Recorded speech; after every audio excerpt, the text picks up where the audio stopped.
साथियों, जब भी लोन डिफॉल्ट की बात आती है तो एक महत्वपूर्ण शब्द सुनने को मिलता है, पुलिस कार्रवाई। आज हम इस वीडियो में चर्चा करेंगे कि लोन डिफॉल्ट के मामलों में पुलिस की भूमिका क्या है। क्या पुलिस आपके लोन डिफॉल्ट होने पर एफआईआर दर्ज कर सकती है? क्या पुलिस आपको गिरफ्तार कर सकती है? क्या पुलिस आपको पुलिस कस्टडी में ले सकती है?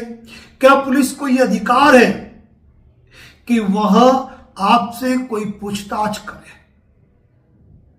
क्या पुलिस आपके घर पे आ सकती है?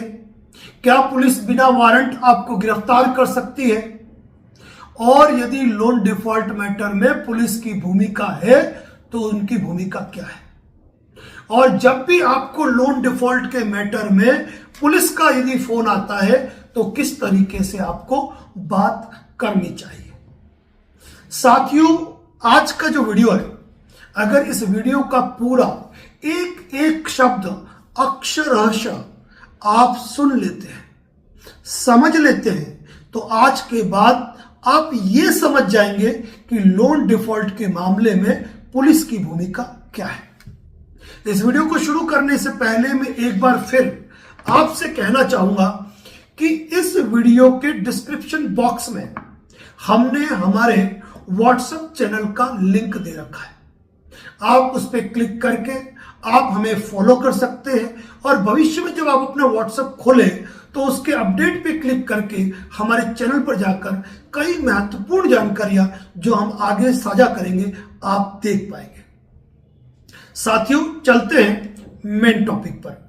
मेन टॉपिक में पहला टॉपिक जो है वो ये है कि लोन मामले में पुलिस की भूमिका क्या है।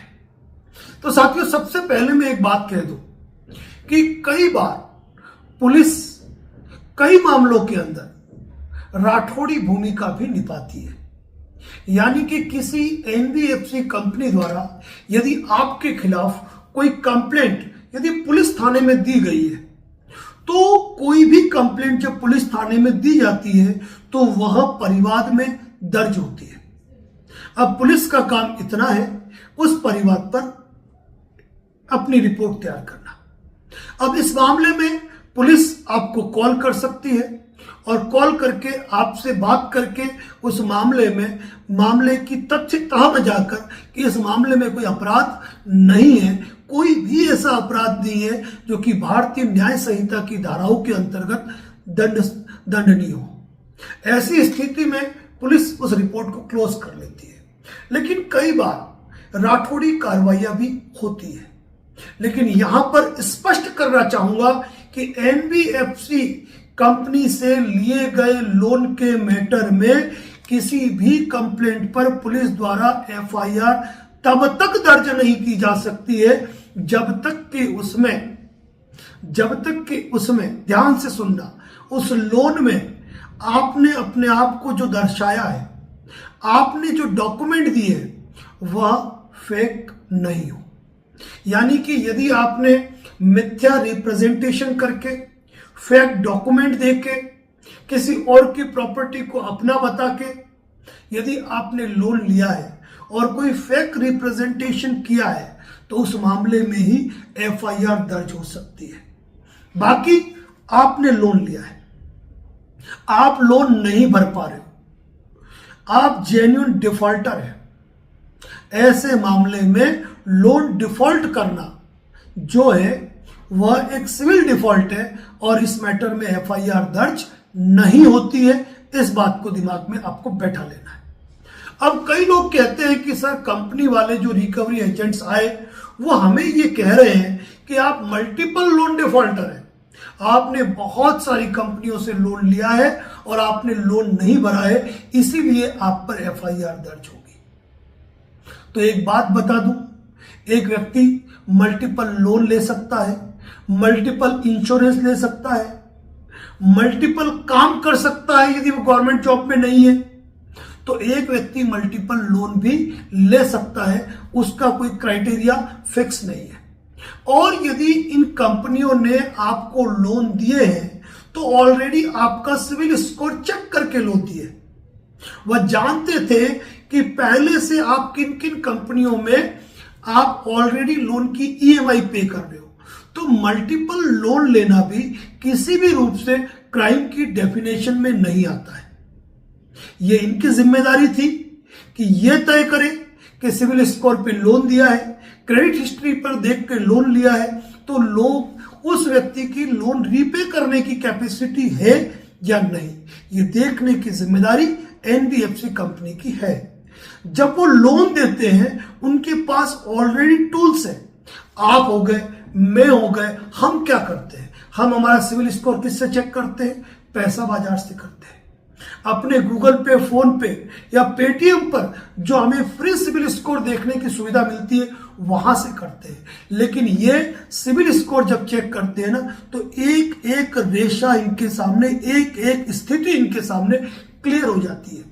तो ऐसी स्थिति में यदि इन्होंने लोन लिया है ना, तो आप मल्टीपल लोन लेकर यदि आप डिफॉल्टर हुए हैं किसी कारण से, किन्हीं विषम परिस्थिति, आर्थिक हालातों के कारण, तो ये लोन डिफॉल्ट की श्रेणी में नहीं आता है। तो क्या इसका मतलब ये हो गया कि लोन डिफॉल्ट के मैटर में पुलिस की कोई भूमिका नहीं है?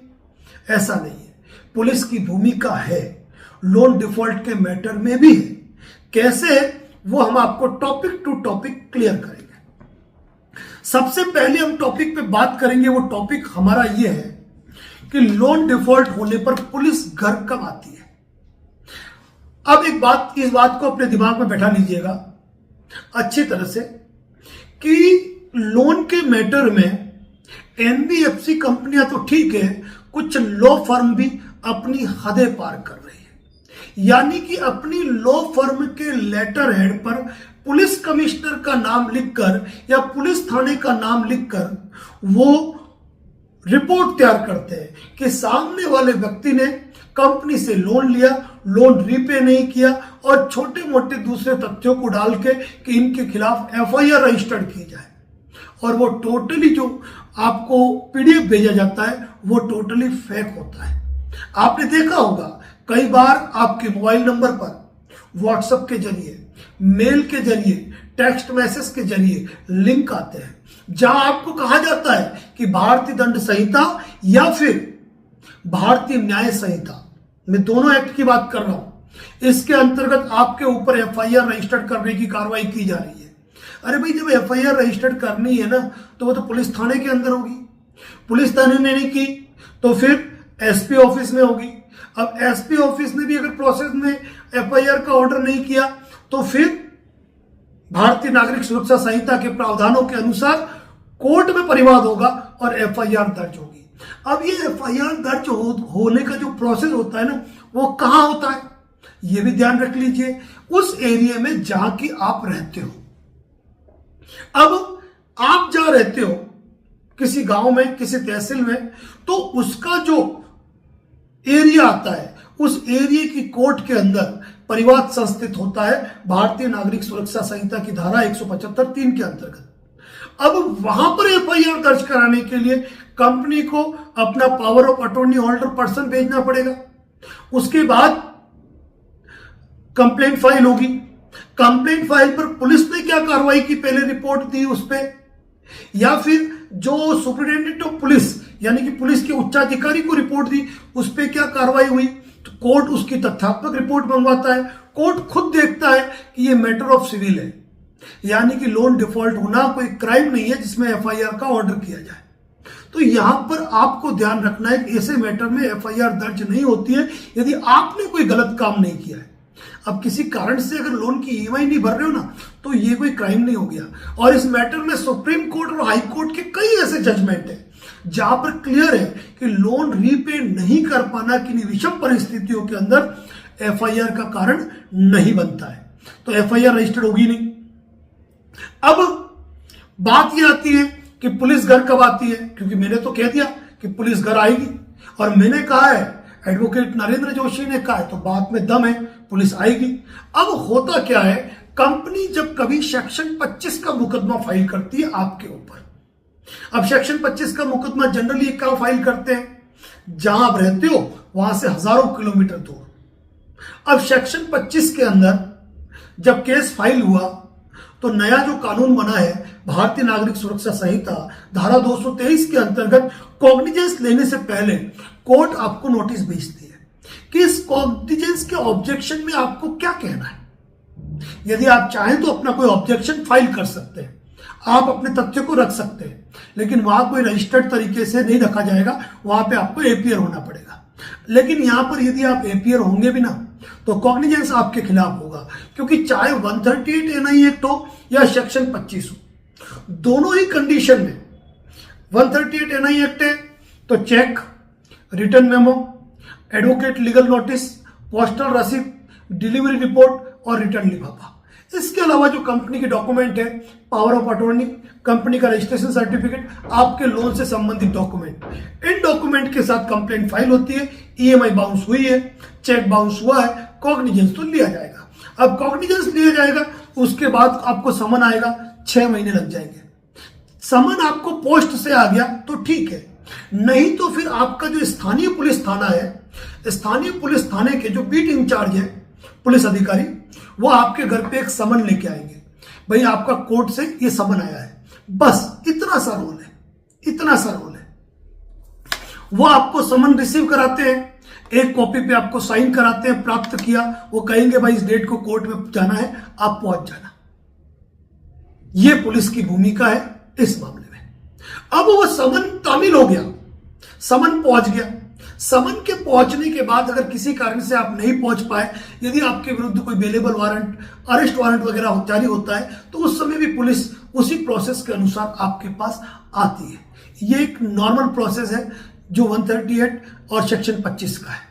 यहां पे आपको ज्यादा चिंता करने की कतई आवश्यकता नहीं है। इसके पीछे कारण ये होता है कि यदि आप जेन्युइन डिफॉल्टर है और यदि आप सेटलमेंट करने की इच्छा रखते हैं, तो ये मान के चलिए कि जब तक आपके खिलाफ बेलेबल वारंट या अरेस्ट वारंट जारी होगा, जब तक आपके पास पहुंचेगा ना, तब तक तो आपके लोन का सेटलमेंट हो जाएगा।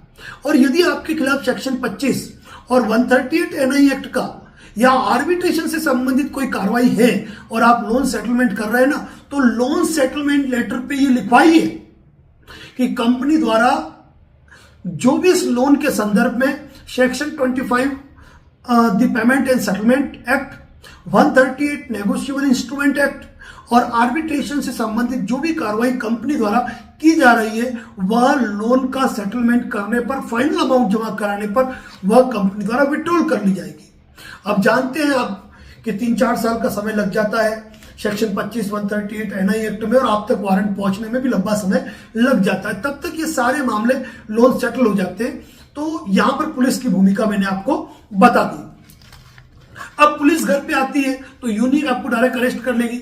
समन है तो समन पे साइन करेगी, बेलेबल वारंट है तो आपके साइन कराकर आपके घर के किसी एक परिचित रिश्तेदार, मित्र, जो भी आपके मिलने वाला है, उनके सिग्नेचर करवाएगी कि भाई ये व्यक्ति कोर्ट में अपीयर होगा। और आगे का प्रोसेस जब तक आएगा, अगर आप मंशा रखते हैं 10, 20, 30% जो भी आपका सेटलमेंट बैठे, तब तक आपके लोन सेटल हो जाते हैं। अरेस्ट वारंट की स्थिति आती ही नहीं है इन मामलों के अंदर। और ये बात करते करते बहुत बड़ी बात कहने वाला हूं, सेक्शन 25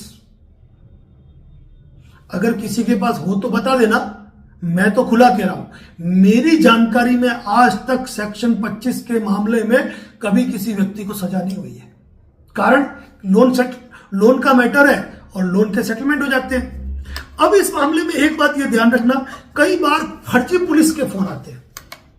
तो आपको जब भी किसी, अब यहां पुलिस भी होगी, वकील भी हो गए। अब कोई व्यक्ति आपको फोन कर रहा है, मैं पुलिस थाने से बोल रहा हूं और मेरा नाम ये है, तुम्हारा मेरे पास वारंट है। तो एक बात आप ध्यान से रखिए कि साहब आप कहां से बोल रहे हैं मुंबई से। उनको कहना मैं घर पे ही हूं, आके मुझे गिरफ्तार कर लो। थोड़ा सा आपको डर भगाना पड़ेगा, क्योंकि ये टोटली कॉल जो आते हैं ना, वो फर्जी आते हैं। आपने मेरे नंबर पे, हमारे यूट्यूब चैनल पे वीडियो देखा होगा, मुझे कस्टम डिपार्टमेंट से कॉल आया था जिसमें यह कहा था नरेंद्र जोशी बोल रहे हैं। मैंने कहा नहीं, नरेंद्र मेहता बोल रहा हूं। उन्होंने कहा आपका आधार कार्ड मिला है, एमडीए मिली है, 12 पासपोर्ट मिले हैं, आपके खिलाफ मुकदमा दर्ज हो रहा है। उन्होंने कहा कि आपको स्टेटमेंट दर्ज कराने पड़ेंगे किसी पुलिस स्टेशन में। मैंने पूछा कौन सा पुलिस स्टेशन? उन्होंने पुलिस स्टेशन का नाम बताया। मैंने खुद ही कह दिया कि मेरे भाई साहब खुद एक सर्कल इंस्पेक्टर है और उसी थाने में मैं उनको लाइन पे लेता हूं। यानी कि आपको ये चीजें समझनी पड़ेगी। कोई आपको ये कहता है कि मैं पुलिस थाने से बोल रहा हूं, इस थाने में आपके मुकदमा दर्ज है, तो आप खुला कह सकते हो मैं तो वहां पे नहीं हूं। आप आपका नाम बता दीजिए, पुलिस स्टेशन का नाम बता दीजिए, कंप्लेंट के बारे में जानकारी दे दीजिए, मेरे मिलने वाले हैं मैं उनको वहां पे भेज देता हूं, या मेरे भाई साहब वहां वकील है मैं उनको भेज देता हूं, आप देख लेना। कोई रेस्पॉन्स नहीं आएगा, टोटली फर्जी होते हैं। अगर कोई वकील बन के आपको फोन करे ना, आप उनका एनरोलमेंट नंबर पूछिए कौन सी बार काउंसिल से आप रजिस्टर्ड है, कौन सी कोर्ट में प्रैक्टिस करते हैं, मैं आकर आपसे खुद मिल लूंगा। आप एनरोलमेंट नंबर बताइए, पहले मैं नेट पे सर्च करता हूं, बार काउंसिल यानी कि जो आपकी डिस्ट्रिक्ट कोर्ट है जो भी है वहां पे सर्च करता हूं। मैं आपको बताना चाहता हूं किसी भी एडवोकेट की डिटेल, जैसे आप मुझे देख रहे हैं एडवोकेट नरेंद्र जोशी, मैं जैसे उदयपुर कोर्ट में प्रैक्टिस करता हूं, आप गूगल पे उदयपुर कोर्ट सर्च करके या फिर राजस्थान जो हाई कोर्ट है वहां सर्च करके वहां की एडवोकेट लिस्ट में जाकर आप मेरे नाम को सर्च कर सकते हैं, मेरे मोबाइल नंबर को वेरीफाई कर सकते हैं। ये थोड़ी जानकारी आपको रखनी पड़ेगी। फर्जी कॉल से बचना है तो आप इस तरह की बात करेंगे ना, दूसरी बार इंसान आपको कॉल नहीं करेगा। तो पुलिस के नंबर से अगर फोन आता है ना, तो ये चीजें आपको ध्यान रखनी है। और कोई कहे कि आपके खिलाफ कंप्लेंट है स्थानीय थाने में, तो फिर डरने की जरूरत कौन सी है? अपना एरिया है, किसी भी वकील साथी के साथ चले जाए, डरने की तो आवश्यकता ही नहीं है। तो एफआईआर रजिस्टर्ड यूं ही नहीं होती है। एक कई बार हम सोचते हैं यार एफआईआर रजिस्टर्ड हो गई तो क्या पुलिस हमको गिरफ्तार कर लेगी? एक बात बता दूं, 7 साल से कम सजा वाले अपराधों के अंदर पुलिस को कोई भी कार्रवाई करने से पहले आपको नोटिस देना पड़ेगा कि आप अपने डिफेंस में क्या कहना चाहते हो। Arnesh Kumar versus state of Bihar की गाइडलाइन को फॉलो करना पड़ेगा। पुलिस आपको यूं ही गिरफ्तार नहीं कर सकती है, यह भी आपको ध्यान रखना। मान लीजिए एफआईआर हो भी गई, वैसे तो ऐसी एफआईआर में एफआईआर लगती है, एफआईआर क्वैश होती है, एफआईआर चलती नहीं है, लेकिन हो भी गई तो वहां पर भी ये प्रोसेस होता है जो आपको ध्यान रखने की जरूरत है। अब एक चीज और होती है, सरफेसी एक्ट। यदि आपने लोन लिया है और आपकी प्रॉपर्टी मॉर्गेज है, सरफेसी एक्ट के अंतर्गत कार्रवाई हुई, 13/2 का नोटिस हुआ, 13/4 का नोटिस हुआ और उसके बाद प्रॉपर्टी पोजीशन की बारी आई। प्रॉपर्टी पोजीशन के मामलों में बिल्कुल पुलिस का जत्था साथ में मौजूद होता है, वो बाकायदा आप साथ में आएगा, लेकिन वो एक ऑर्डर के साथ में आता है, यूं ही नहीं। डीएम ऑफिस से बाकायदा उनको पुलिस का जत्था उपलब्ध करवाया जाता है, वो भी कोर्ट ऑर्डर ही कहलाता है और उसके जरिए आते हैं। तो ये ध्यान रखना, यूं ही उठ के नहीं आएंगे। अगर पुलिस आती है तो एक प्रोटोकॉल को फॉलो करती है, उनके रजिस्टर में बाकायदा उनकी आमद चढ़ती है और उसके बाद वो आते हैं। इसी प्रकार आर्बिट्रेशन की बात करें ना, तो यूं नहीं है कि आर्बिट्रेशन का अवार्ड पास हो गया तो उस अवार्ड को रिकवरी एजेंट पुलिस थाने ले गए और पुलिस वाले साथ में आए और घर पे आके आपको कह रहे सामान निकालो, ऐसा नहीं होता है।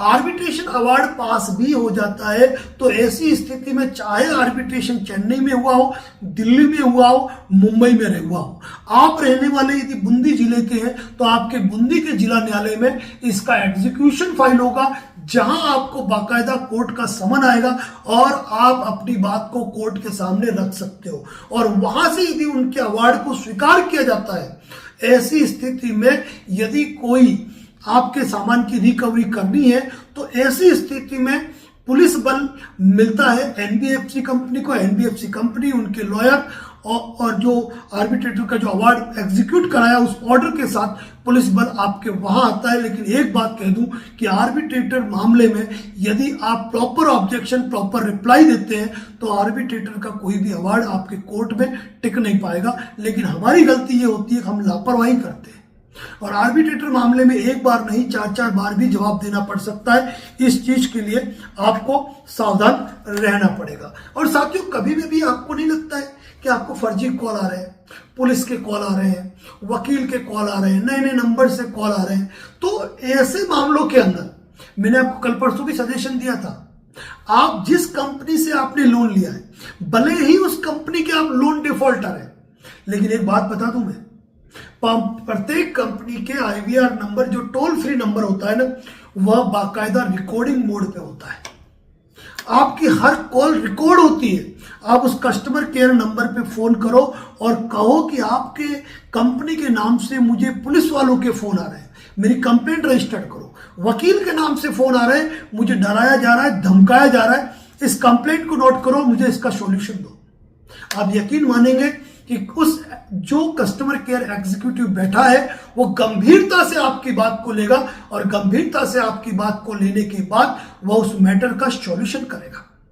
वह आपको मेल भेजेगा कि आपको भविष्य में इस प्रकार के कॉल्स नहीं आएंगे। और एक बात और कहूं मैं आपको, सबसे बड़ी बात, जब भी कोई कॉल आती है ना, उस कॉल को रिकॉर्ड करो। जब तुरंत आते ही नहीं, सामने वाला अपना परिचय दे, आपने सुन लिया, वापस रिकॉर्ड करके रिकॉर्डिंग मोड पे डालो। हाँ सर, कौन बोल रहे हैं, क्या पद है आपका, कौन से पुलिस थाने से बोल रहे हैं, वकील साहब बोल रहे हैं, वकील साहब आपका नाम क्या है, आपका रजिस्ट्रेशन नंबर, एनरोलमेंट नंबर क्या है, कौन सी कोर्ट में प्रैक्टिस करते हैं, कौन सी बार काउंसिल से आप रजिस्टर्ड है। यकीन मानिए कि जब आपका रिकॉर्डिंग मोड ऑन होगा ना, तो फोन सीधा डिस्कनेक्ट होगा या उनके बोलने का जो लहजा है ना, वो बिल्कुल ही बदल जाएगा। और दूसरी बात, कंपनी को कॉल कर दिया, ठीक है, आप आरबीआई को भी कॉल करके मेल के जरिए कंप्लेंट दर्ज करा सकते हैं। आप ट्राई को भी कंप्लेंट दर्ज करा सकते हैं। आप 1930 साइबर क्राइम का नंबर है, उस नंबर पे फोन करके कंप्लेंट दर्ज करा सकते हैं उन मोबाइल नंबर्स के खिलाफ, उस कंपनी के खिलाफ। और cybercrime.gov.in पर भी आप कंप्लेंट फाइल करा सकते हैं। साथियों, इस टोटली वीडियो का जो मकसद है, 1 to 1 जो टॉपिक मैंने लिया है, यहां पर मैं आपको ये बताना चाहूंगा कि सबसे ज्यादा फ्रॉड पुलिस के नाम का यूज किया जाता है ना, फ्रॉड पुलिस के नाम पे जो कॉल किए जाते हैं, उसमें सबसे बड़ी जो भूमिका होती है वह रिकवरी एजेंसीज की होती है, वह रिकवरी एजेंट्स की होती है। लगभग कंपनियां जो भी है, एनबीएफसी कंपनियां, वो कभी ऐसे कृत्य नहीं करती है। लेकिन एक बात ध्यान रखना, हमेशा ध्यान रखना, जब युद्ध लड़ा जाता है ना, हार होती है ना, युद्ध कौन लड़ते हैं, सैनिक लड़ते हैं। तो सैनिक हारे तो राजा हारा और सैनिक जीते तो राजा जीता। मतलब कहने का मतलब, यदि रिकवरी एजेंट द्वारा भी कोई ऐसी कार्रवाई की जा रही है ना, तो वह अवैध श्रेणी में है और उसके लिए कंपनियां भी उतनी ही जिम्मेदार है, क्योंकि वो उनके ही लोग हैं। तो ऐसे यदि आपको थ्रेटन कॉल आते हैं, डराने वाले कॉल आते हैं, धमकाने वाले कॉल आते हैं, फर्जी कॉल आते हैं, आप कस्टमर केयर पे कॉल करो। यकीन मानना कि कम से कम कुछ समय तक आपको फोन कॉल्स आना बंद हो जाएंगे, ये मेरा दावा है। साथियों, फर्जी मेल भी आते हैं, फर्जी मैसेज भी आते हैं, सावधान तो आपको रहना ही रहना है। लोन डिफॉल्ट के मैटर में क्राइम नहीं है, एफआईआर दर्ज नहीं होगी। कोई false document, fake representation, fake information आपने दी है तो एफआईआर दर्ज होगी। और कंपनियां भी जानती है कि एफआईआर दर्ज होने से उनको कोई रिजल्ट नहीं मिलता है। अब किसी व्यक्ति ने 50 लाख का लोन लिया, उसके खिलाफ एफआईआर दर्ज होगी, मान लीजिए एक बार कि चलो फॉल्स डॉक्यूमेंट भी दे दिए, एफआईआर भी दर्ज हो गई, चलो पुलिस थाने से उसको जमानत नहीं मिली, चलिए अधीनस्थ न्यायालय से उसको जमानत नहीं मिली, चलिए सेशन न्यायालय से उसको जमानत नहीं मिली, हाईकोर्ट से उसको जमानत मिल गई, महीने भर में बंदा बाहर आ गया। क्या कंपनी का पैसा रिकवर हो गया? नहीं हुआ ना। कंपनियां कभी भी ये चाहती है कि उनका एनपीए नहीं बढ़े, वो कभी नहीं चाहती है कि उनका राइट ऑफ बढ़े। वह केवल और केवल लोन का निस्तारण चाहती है, वह केवल और केवल सेटलमेंट चाहती है। इसीलिए लोन के नाम पर पुलिस के कॉल और वकील के कॉल फ्रॉड होते हैं। और कब कब किस किस मैटर में पुलिस आपके घर आ सकती है, डिटेल जानकारी दी है। और ऐसी जानकारियां जहां तक मुझे लगता है advocate Narendra Joshi YouTube platform के अलावा आपको कहीं पर भी नहीं मिली होगी। तो डरे नहीं, अपने अधिकार जाने, अपने अधिकारों का प्रयोग करना जाने, और जिस चैनल पर ऐसी जानकारी दी जाती है उसको शेयर करना, उसको फॉलो करना और उसको सब्सक्राइब करना आपकी जिम्मेदारी है। तो यदि आपको नाम पर कोई पुलिस का फर्जी कॉल आ रहा है ना, उनको भी ये वीडियो शेयर करो, डरने की जरूरत नहीं है, क्योंकि सामने वाला भी देखे ना कि आप जनता अवेयर हो रही है। अब ये फर्जी चोंचले चलने वाले नहीं है। साथियों, advocate Narendra Joshi YouTube channel और सोशल मीडिया प्लेटफॉर्म पे ऐसे ही यूनिक कंटेंट आपको हमेशा देखने मिलेंगे। तो चैनल को सब्सक्राइब कीजिए, और यदि किसी मैटर में बात करना चाहते हैं, कॉल बुक करवा के बात कर सकते हैं। कॉल बुक की जरूरत ही नहीं है, चैनल पर विजिट कर ले, तो सारी जानकारियां खुद ब खुद उपलब्ध है। धन्यवाद। जय हिंद, जय भारत, जय मेवाड़।